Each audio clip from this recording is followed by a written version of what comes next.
Bilger's Bay, Bimming Merry Magna, Binster, Binge, Great Binge and Lesser Binge. Amazing. What's amazing? The names of our English villages, Watson. What foreigner reading these could ever think of us as stiff and sober-minded people? Lippery Cross, Birrer Crags, Bird Cherry Brook and Birding Peace Place, Burlston Junction. When do we go? Go where? To Burlston Manor, Burlston, Sussex. Whatever led you to believe that I'm interested in Sussex, Burlston, or Burlston Manor? No doubt you saw the account of the rather gruesome murder of Squire John Douglas. Quite so. The case has interesting features. But at the moment, I'm more interested in the fly fishing possibilities in the neighborhood of Burlston. Ah, that would be the Arun. Runs within 2 or 3 miles of the manor house. Hmm? What manor house? Burlston, the home of the late Squire Douglas. Oh, yes, I remember. I believe he was quite a fisherman. The moat is 40 feet wide. 40 feet wide? Well. Good Lord. He could probably fish from his bedroom window. And when the drawbridge is raised, the place becomes an island. 4 hours after the bridge is raised, the body of Squire Douglas is found in his study with half his head blown off. That should appeal to you. Fishing seems a safe business by comparison. Do you row a boat? A boat? For fly fishing? Have you ever fished before? Does this look like the equipment of an amateur? Odd word. Which? Equipment. All the fishermen I've ever known talk about their tackle. What do you deduce from that, Holmes? Obvious. Your fishing friends either lack experience or vocabulary. We deep-sea fishermen are in the equipment class. None of your nasty little bundles. Yes, that gaff is far more suitable for a shark than a trout. Do you really think so? No good for trout? Well, it depends what trout you're after. Oh, yes. Well, we must carry a tape measure. A tape measure? What on earth for? To measure our catch, of course. To measure our catch. And throw back the little ones. A good rule in life, Watson. Always remember to throw back the little ones. You think our prey will count as a big one or a little one? Well, hardly as big as Squire Douglas lying dead in his castle, surrounded by his moat. Holmes, you've been analyzing this case. Well, you know, I haven't got enough data yet for analysis, really. Do you think it could be an accident? What, with a sawn-off shotgun? And the triggers of both barrels wired together? Murder, eh? Yes, possibly. What do you mean by possibly? Don't sit there, man. That may be opportunity knocking. Oh. Yes.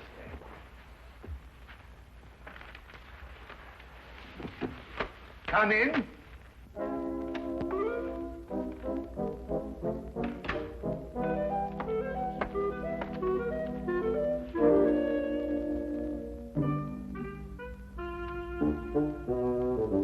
Mr. Sherlock The fisherman. Hold on! Oh, come on! Blowing me! No, In there, boy. It's only a little one. Would you like it, Watson?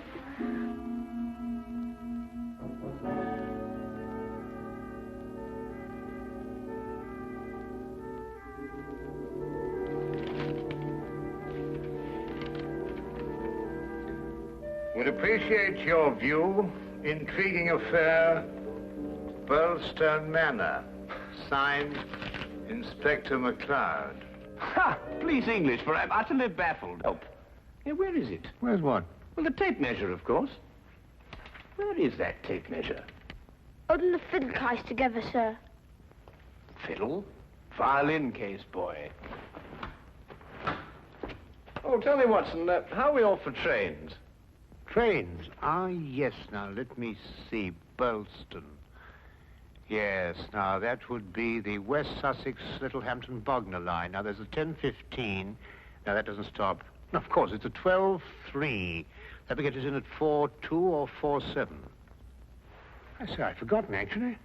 You'd say you can't remember whether it's 42 or 47. Come, Watson, you're slipping. Blimey. Does it keep all the times in his head? Where else, of course? We are a nation of railway pioneers, my boy. Like a great many Englishmen before him, Dr. Watson restricts his reading to the Bible, the Times, and Bradshaw's Railway Guide to the British Isles. Here, boy. Man of the March Hares, that's what you two are.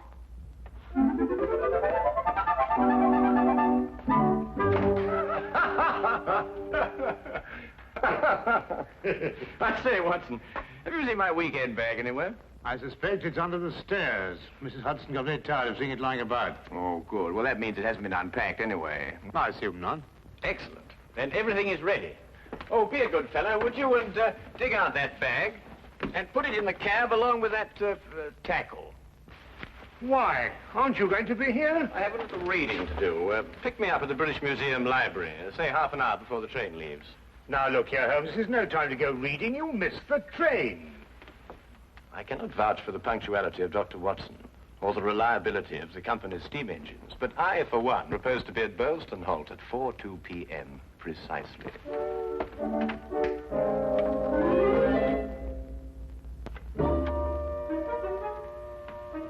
Or is it 4:07?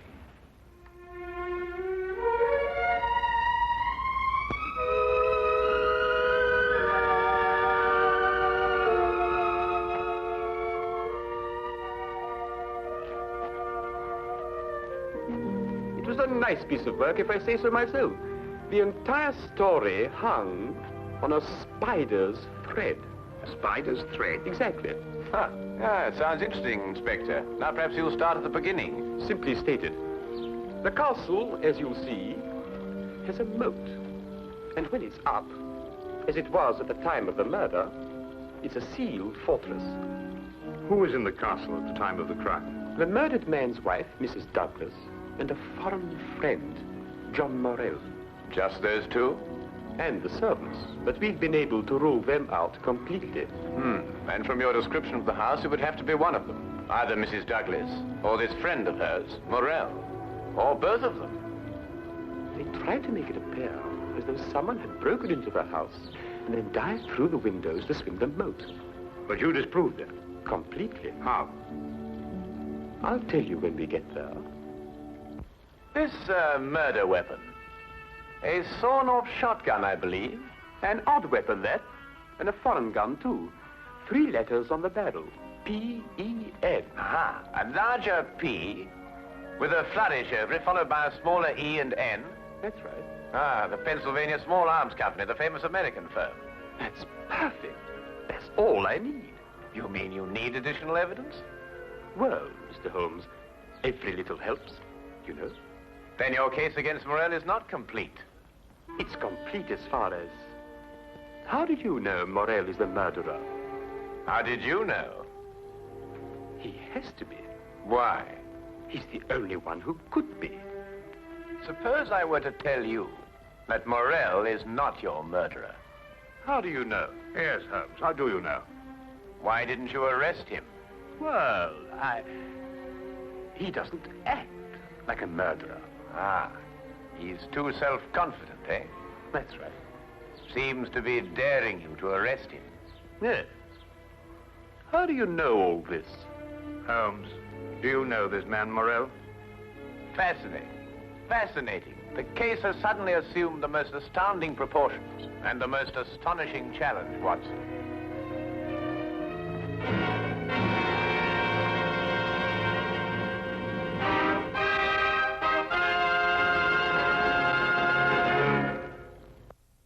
Specimen of the period. Yes, it is lovely, isn't it? What did you mean, Mr. Holmes? Nothing. I just think it's a lovely building. No, I mean when you said that Morell didn't murder Mr. Douglas. Oh, that. Yes, what did you mean? How do you know he didn't do it? Well, if he didn't do it, she did. You're jumping again, McCloud. You're jumping. But it has to be one or the other. Does it really? What's he talking about? Well, don't you know? No, I don't know. If 2 people are in a sealed house with a murdered man, one of them has to be a murderer. That's common sense. Ah, but is it logical? What do you mean? Is it logical? I don't know, but Holmes says that all the time. I was hoping you might be able to tell me.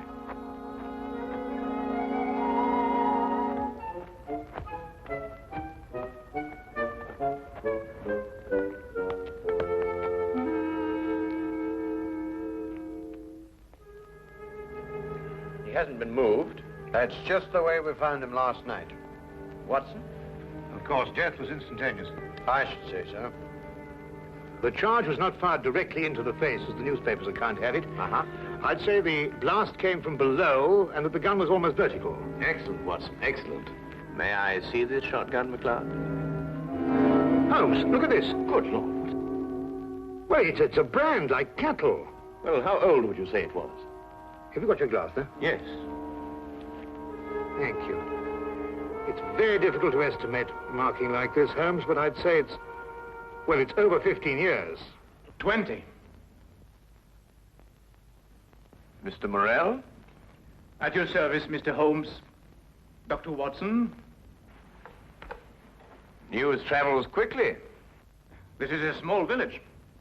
You said 20 years? Yes. The same age as this. It stands for the Mesa Valley, Arizona. Gold claim number 341. That is where John and I met 20 years ago. There were 3 of us. We registered the claim, worked it, and then sold it. We divided the money in thirds and went our different ways. 2 years ago, I looked John up here and stayed on. I liked it. And the third partner? He lost his money, and I believe his mind. He came to believe that we had cheated him. And he swore to kill us 10 years ago. Why didn't he? He couldn't find us. No, we didn't have the same names at the time.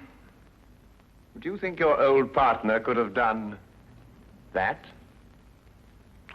I don't know, Mr. Holmes. I am not the detective. True. True. Well, we must bear that in mind.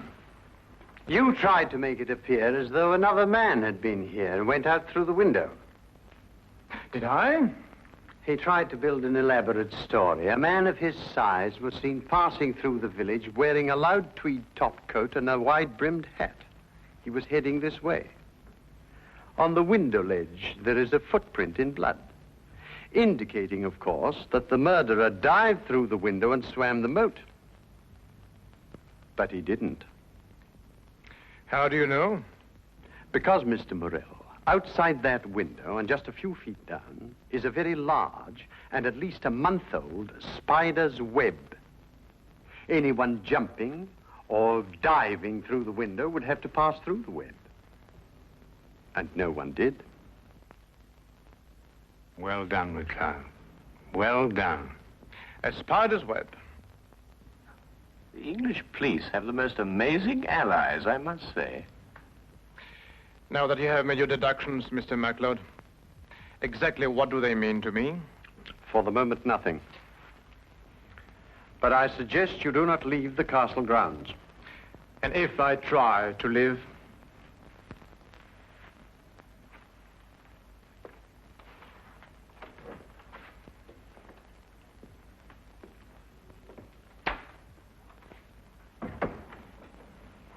Well done, McLeod. You've certainly got your man.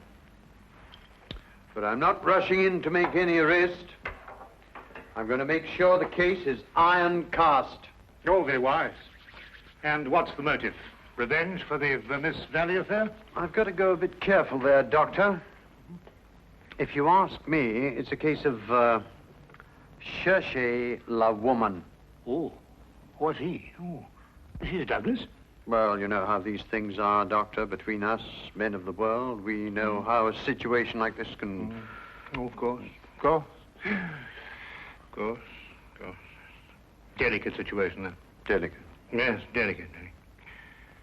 Might almost be called the case of the other man.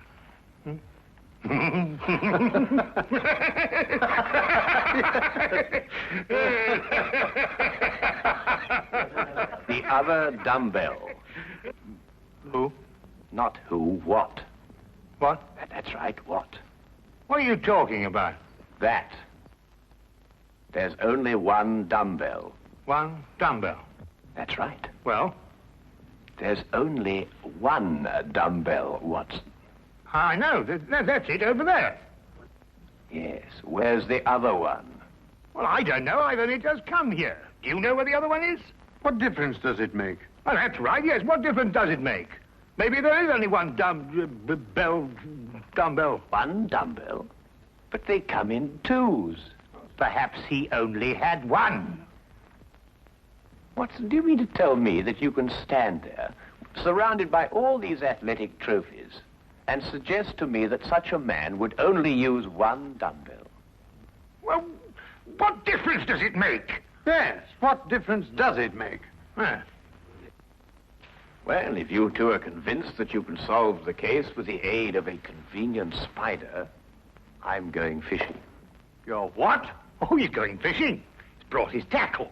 Why? To catch fish. Then I take it you're satisfied with my analysis of the crime. Find the dumbbell. Hang the dumbbell! You can't hang him until you find him. Who? The man who took the dumbbell.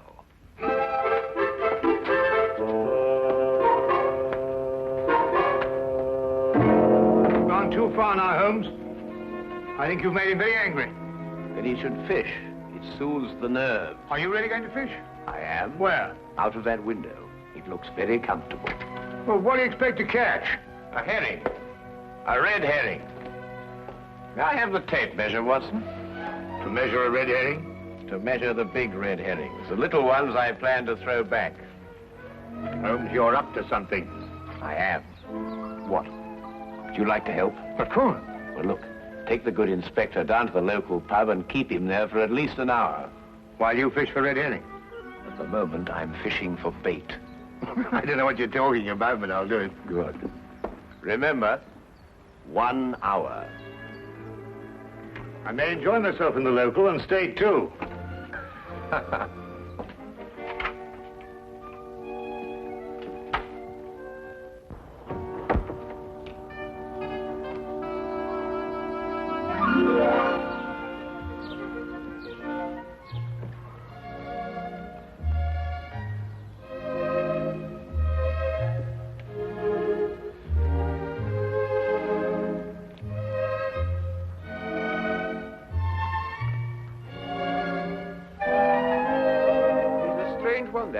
What do you think he's been doing? There's no guessing with him. For all we know, he may really have been fishing. Perhaps we should have given him more time. He's been an hour. That's all he asked for. Yes, that's right enough. Inspector McLeod?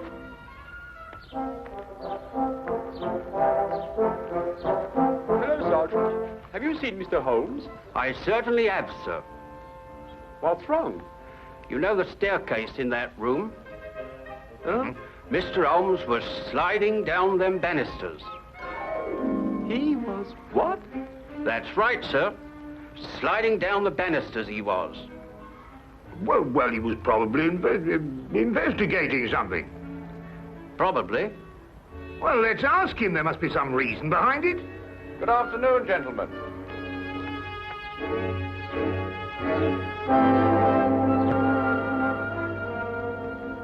Go on. Ask him. Ask me what? Well? What have you been doing while we were away? Well, first I fished. No? And then I slid down the banisters. I told you. Why? Why not? Well, And you, Inspector McLeod, are going to drain the moat. I'm going to what? Drain the moat.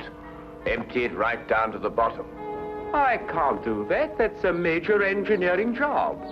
Don't you realize that's a real river that runs round the house? Well, in that case, don't drain the moat, but tell everyone you're going to. And then what? Then we'll all meet back here in an hour's time.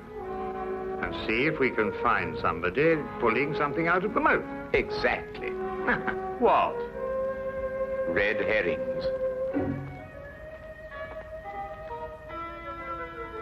As mad as a March hare. How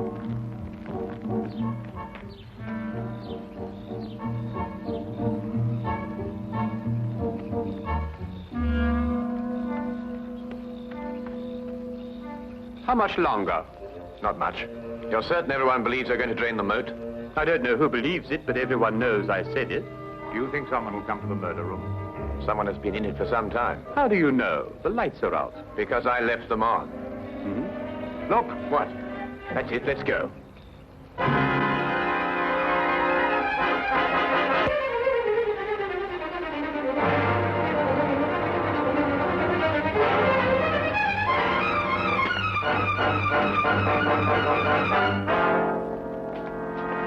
Oh, excuse me. What are you using for bait?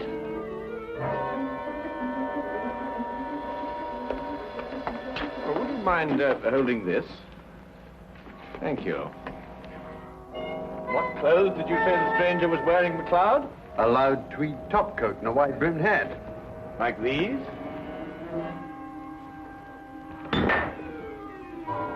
The dumbbell. Holmes, how did you know? When you're working near water, Watson, and a heavy object has disappeared, you may conclude, until you can prove otherwise, that it has been used to prevent some object from rising to the surface. All right, Morrell. You're under arrest for the murder of John Douglas. It is my duty to warn you that anything you say may be taken down and used in evidence... No, McLeod. You haven't got it at all. What? This gentleman didn't kill John Douglas because John Douglas isn't dead. He isn't what? Dead. The man whose body you discovered in here is the very man who came back to... No, you're not with me, are you, McLeod? Would you tell him, please? These clothes belong to our third partner. The man who's been searching for you for 10 years. Yes. He found us and arrived here with a shotgun. He and John struggled, and the shot went off. That explains the vertical angle of the blast. In the ensuing struggle, the gun went off. I heard the report and ran down immediately. I timed it from your room. 15 seconds if you run, and 10 seconds if you slide down the banisters. I ran. I thought you would. John was panic-stricken when he saw what he had done. I got the idea to change their identities. But then where is Douglas? With the aid of my tape measure, I was able to ascertain that there is a hollow space behind that wall. I imagine it conceals a passage under the moat. Yes, Mr. Holmes, it does. And John has had a 36-hour head start. We'll stop him. I told him you would. I'll issue orders for the apprehension of Mr. Douglas, and we'll talk about your part in this, sir, in the morning. You have conspired to conceal evidence. I'll still be here in the morning, Inspector.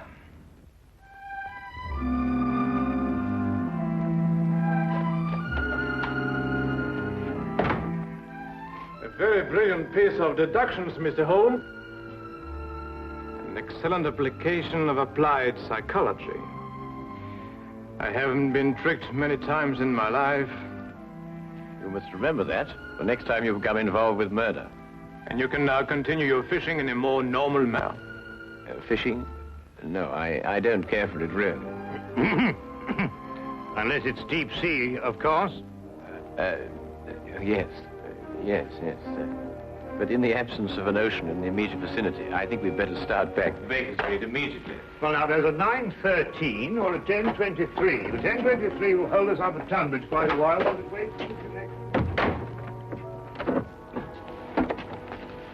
Thank you, Mr. Holmes. Not at all.